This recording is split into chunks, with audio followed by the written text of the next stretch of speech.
Good morning. Today I'm going to be reading A Bad Case of Stripes by David Shannon.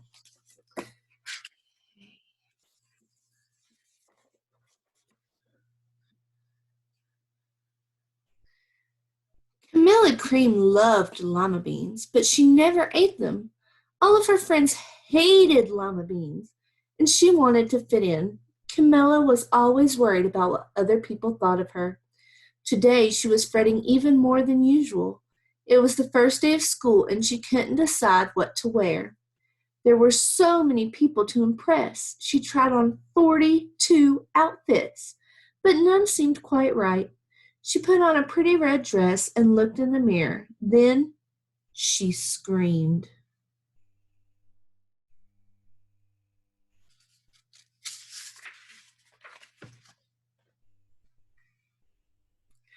Her mother ran into the room and she screamed too. "Oh my heavens!" she cried. "You're completely covered with stripes." This was certainly true. Camilla was striped from head to toe. She looked like a rainbow. Mrs. Cream felt Camilla's forehead. "Do you feel all right?" she asked. "I feel fine," Camilla answered, "but just look at me." "You get back in bed this instant," her mother ordered. "You're not going to school today." Camilla was relieved. She didn't want to miss the first day of school, but she was afraid of what the other kids would say, and she had no idea what to wear with those crazy stripes.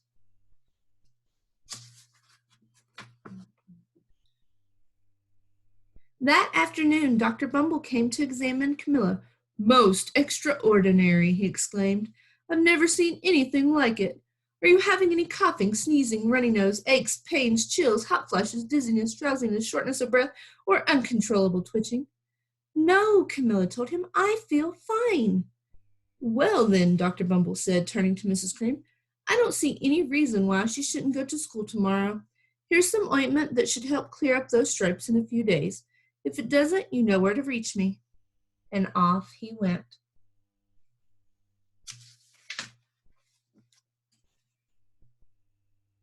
The next day was a disaster. Everyone at school laughed at Camilla.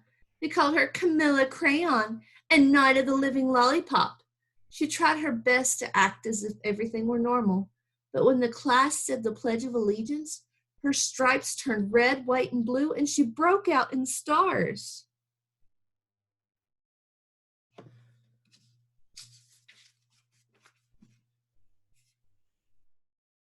The other kids thought this was great. One yelled out, "Let's see some purple polka dots." Sure enough, Camilla turned all purple polka dotty. Someone else shouted, "Checkerboard!" And a pattern of squares covered her skin. Soon everyone was calling out different shapes and colors, and poor Camilla was changing faster than you can change channels on a TV. Were those kids being very nice?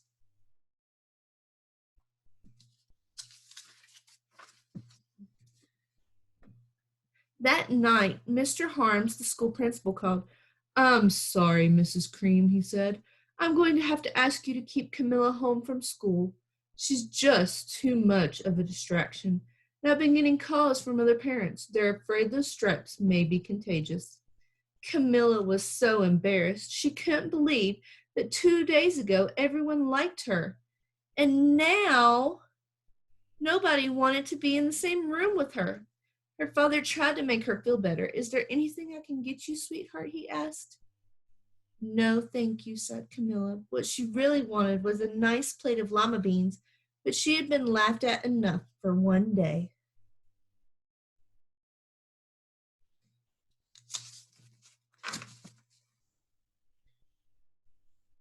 Well, yes, I see," Dr. Bumble mumbled when Mr. Cream phoned the next day. "I think I'd better bring in the specialist. We'll be right over."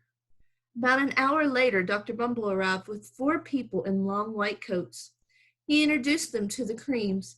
"This is Dr. Grop, Dr. Sponge, Dr. Cricket, and Dr. Young." Then the specialist went to work on Camilla. They squeezed and jabbed, tapped and tested. It was very uncomfortable. "Well, it's not the mumps," concluded Dr. Grop. "Or the measles," said Dr. Sponge. Definitely not chickenpox, put in Dr. Cricket. Or sunburn, said Dr. Young. Try these, the specialist said. They each handed her a bottle filled with different colored pills. Take one each. Take one each before you go to bed, said Dr. Grop. Then they filed out the front door, followed by Dr. Bumble.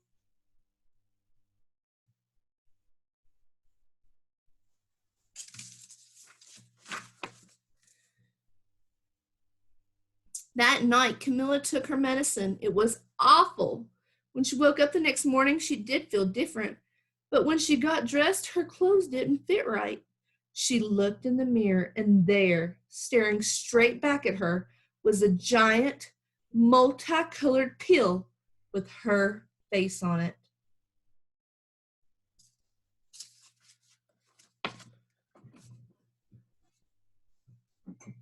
Dr. Bumble rushed over as soon as Mrs. Cream called, but this time, instead of the specialists, he brought the experts. Dr. Gourd and Mr. Mellon were the finest scientific minds in the land. Once again, Camilla was poked and prodded, looked at, and listened to. The experts wrote down lots of numbers, then they huddled together and whispered. Dr. Gourd finally spoke. It might be a virus, he announced with authority. Suddenly, fuzzy little virus balls appeared all over Camilla. Or possibly some form of bacteria, said Mr. Mellon. Out popped squiggly little bacteria tails. Or it could be a fungus, said Dr. Gourd. Instantly, Camilla was covered with different colored fungus blotches. The experts looked at Camilla, then at each other. We need to go over these numbers again back at the lab, Dr. Gourd exclaimed. We'll call you when we know something, but the experts didn't have a clue, much less a cure.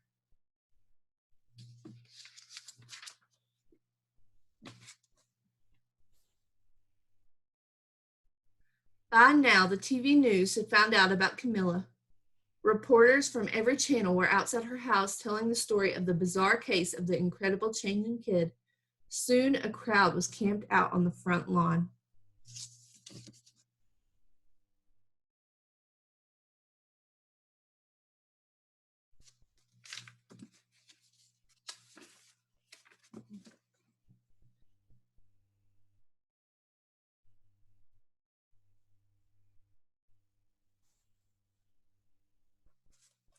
The creams were swamped with all kinds of remedies from psychologists, allergists, herbalists, nutritionists, psychics, an old medicine man, a guru, and even a veterinarian. Each so-called cure only added to poor Camilla's strange appearance until it was hard to even recognize her. She sprouted roots and berries and crystals and feathers and a long furry tail, but nothing worked.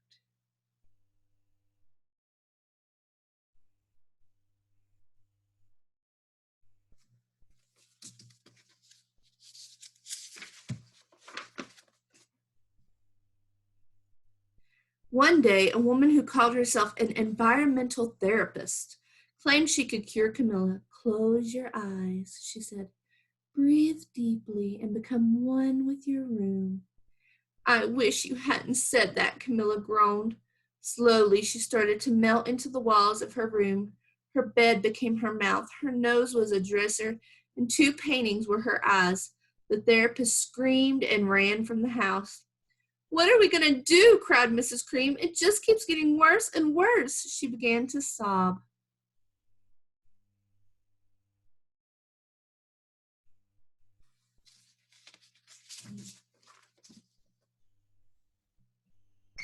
At that moment, Mr. Cream heard a quiet little knock at the front door. He opened it, and there stood an old woman who was just as plump and sweet as a strawberry. Excuse me, she said brightly, but I think I can help.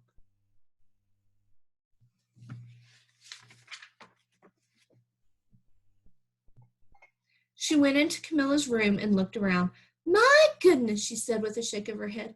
What have we here is a bad case of stripes. One of the worst I've ever seen. She pulled a container of small green beans from her bag. Here, she said, these might do the trick. Are those magic beans? Asked Mrs. Cream. Oh my, no, replied the kind old woman. There's no such thing. These are just plain old llama beans. I bet you'd like some, wouldn't you? She asked Camilla. Camilla wanted a big, heaping plate full of llama beans, more than just about anything, but she was still afraid to admit it. Yuck, she said. No one likes llama beans, especially me. Oh dear, the old woman said sadly. I guess I was wrong about you. She put the beans back in her bag and started towards the door. Camilla watched the old woman walk away. Those beans would taste so good. Being laughed at for eating them was nothing compared to what she'd been going through. She finally couldn't stand it. Wait, she cried. The truth is, I really love llama beans. I thought so, the little old woman said with a smile.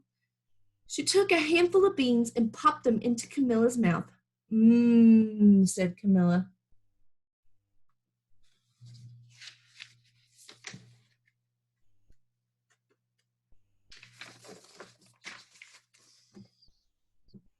Suddenly, the branches, feathers, and squiggly tails began to disappear. Then the whole room swirled around. When it stopped, there stood Camilla, and everything was back to normal. I'm cured, she shouted. Yes, said the old woman. I knew the real you was in there somewhere. She patted Camilla on the head. Then she went outside and vanished into the crowd.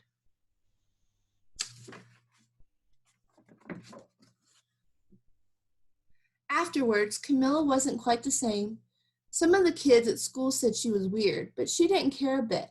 She ate the llama beans she wanted, and she never even had a touch of stripes again.